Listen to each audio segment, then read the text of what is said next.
Well, thank you. Thank you for all appearing today. I want first to alert you all as to why there might be some suspicions about my credulity. First, you need to know I have no TV set. I don't go on Facebook or Twitter. I, in fact, read hard books, not off of Kindle. Things like Plutarch's Lives, the real hard volume. I've never watched or concerned with American Idol or who wins the Super Bowl. I concern myself with the moral barometer of myself and the world. So you just need to know those kinds of background understandings. The second observation I'd like to make is today isn't the first time where mankind is given concern to the dangers from outer space, what it could harbor. There was a tale told about Pope Calixtus III. It may have been apocryphal, but, well, the Christians were battling the Ottoman Turks in Serbia and elsewhere. He excommunicated the Halley's Comet. He thought it was a bad omen for the outcome. Now, it didn't seem to affect the clash, and indeed, Oliver Cromwell took that to heart at the Battle of Marston Moor in the English Civil War. He instructed his troops, pray to God, but keep the powder dry. Still very earthbound. Now, I want to discuss what I consider what is necessary to make civilization worth preserving. Because we have to ask, well, there have been many other species that have gone extinct as well, and we don't necessarily mourn over the dinosaurs or the lack of Tyrannosaurus rex. Right? So we want to make certain that our species is worth preserving before we decide to deflect all the dangers from outer space. So I've decided to undertake what I call the Civilization Genome Project.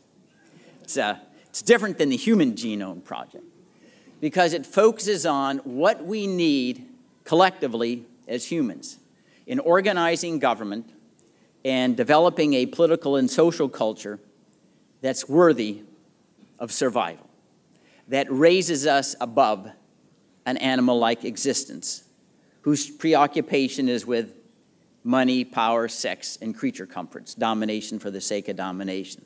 That's the animal-like existence that we, as humans, need to repudiate. And I believe that and I've attempted to make a sketch of what I describe as the misery index of the world, and to ascribe what proportion is human beings killing, oppressing, persecuting other human beings, and what proportion is from tsunamis, natural disasters. Well over 95% is human beings murdering, oppressing, dominating other human beings for reasons of bigotry, control, and other very pernicious motives. And if we want to make the life of society, of the world, better, we need to focus in the short run on stopping human beings from creating misery for others. And this is not just tens of thousands, this is billions. You think of the oppression, the killing of people because of gender. They can't go to school. They're killed because of their racial or religious or national or ethnic affiliations. Very, very bigoted and morally contemptible motivations. Now, when we think about the bedrock, the Genome Project for government, the first principle that we have to accept, which has been repudiated for most, if not all, of mankind, is the understanding the final end of the state is to make men and women free to develop their faculties and be morally accountable for their trajectories and destinies. That is the final end of the state. It's not to have a level of health insurance or GNP or unemployment.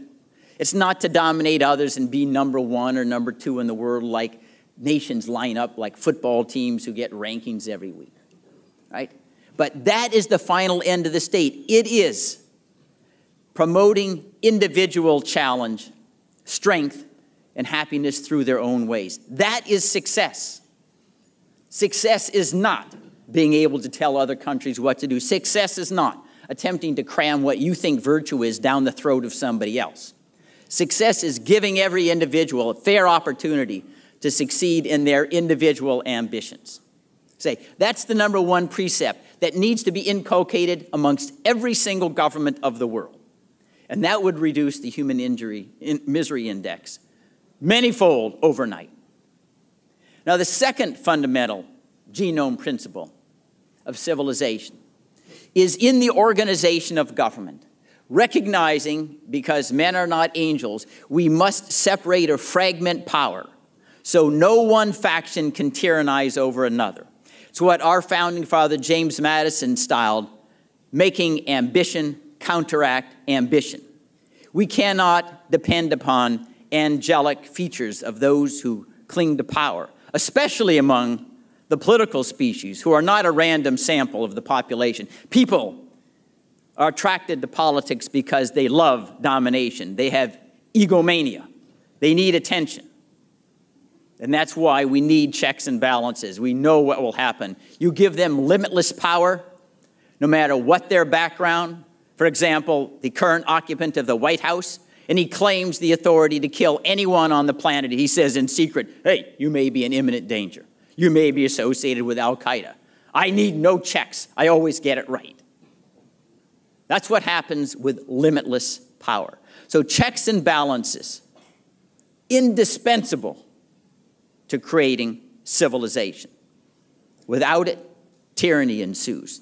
And that's in part a recognition that if we have to choose between a danger of too strong a government that has to be endowed with some authority because the creatures in a state of nature are what Hobbes described as poor, brutish, nasty, and short. We know human nature is depraved without leadership, and we need government to prevent predation, stealing, killing.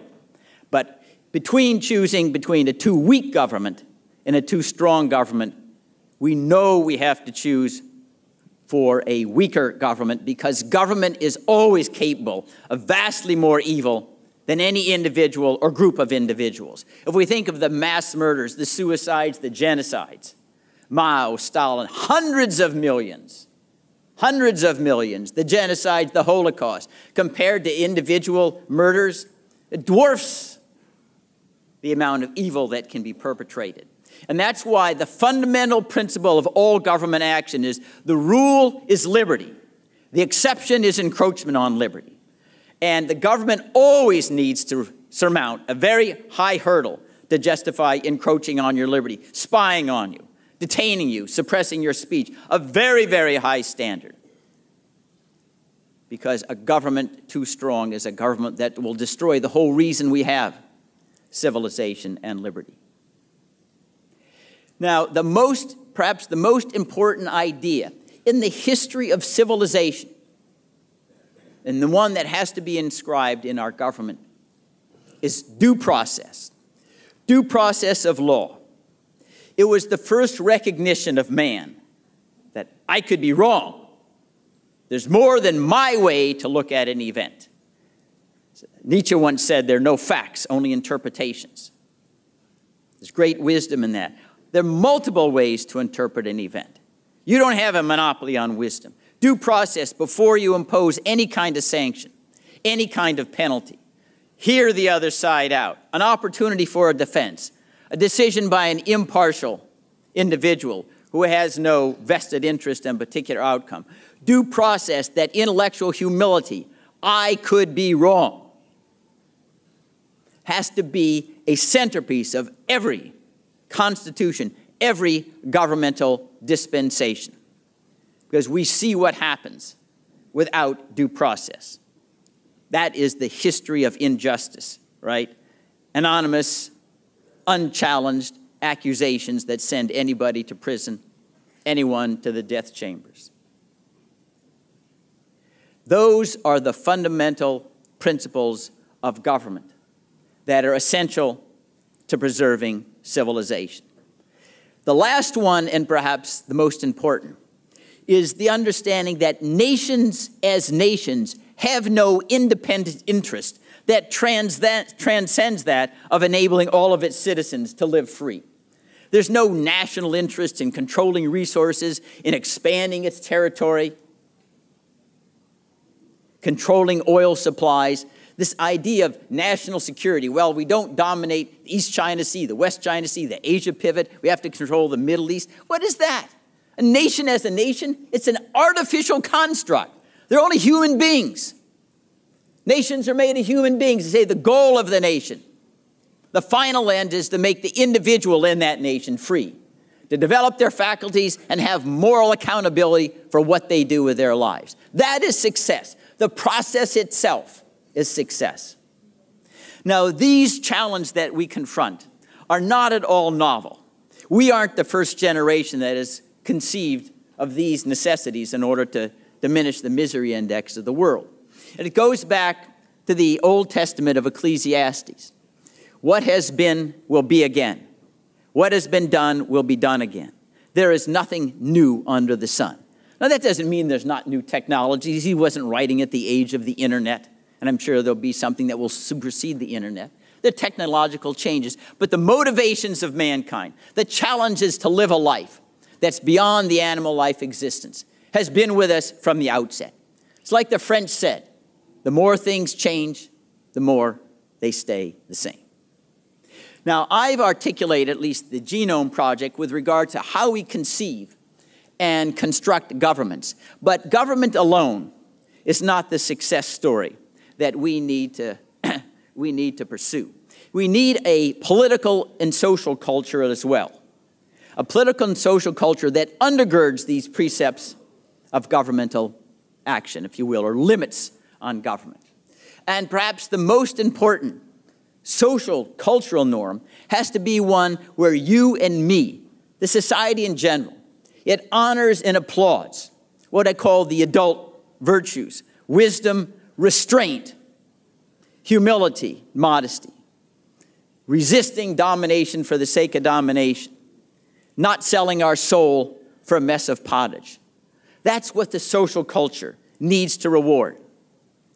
Through giving, not necessarily through money, but by giving deference and social status, applauding people who display those virtues, and ostracizing those who are like Donald Trump or Bloomberg or other people who flaunt wealth and utterly have philosophically empty lives. Empty. These people are moral wretches, and they need to be treated in that way. And we need a culture then rejects as juvenile, something you grow out of at age 5 in the sandbox. The craving, I say, sex, money, power, creature comforts, hey, pay attention to me. All those ill-conceived habits that we see every stage in the world, every day in the world of politics. We have the most wretched people who acquire and assert power, which has led, said, the world to this high watermark of a misery index.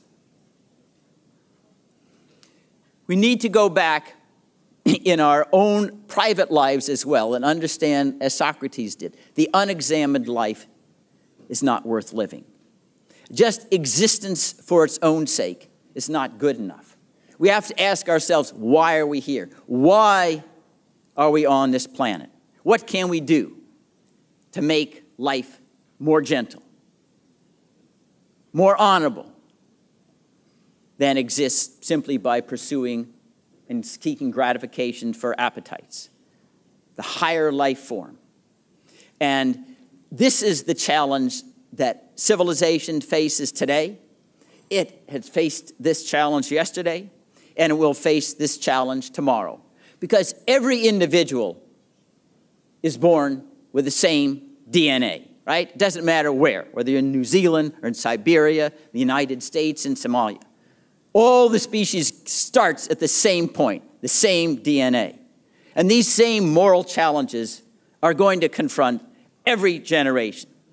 All we can do, the living generation, is for those yet to be born to preserve those standards of freedom and honor and morality that will give them the same opportunity that we've enjoyed to struggle against these evils that persist in mankind.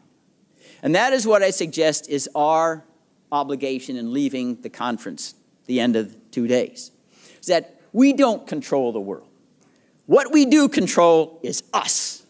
What we do control is what motivates our lives.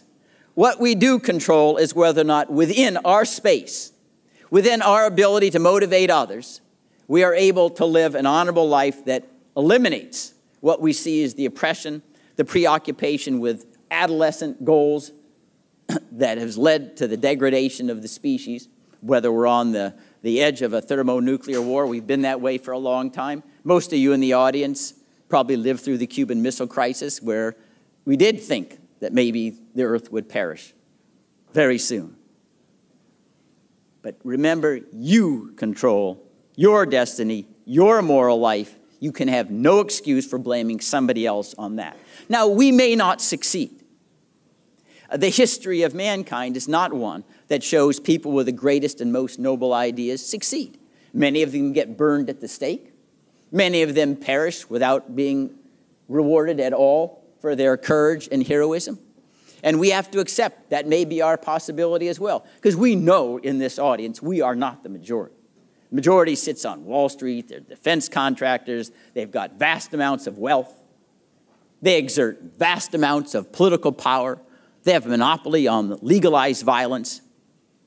But what they don't have, and what we have, is a philosophical soul that marches forward irrespective of these enticements that are intended to divert us from what we know as a higher life form. Thanks.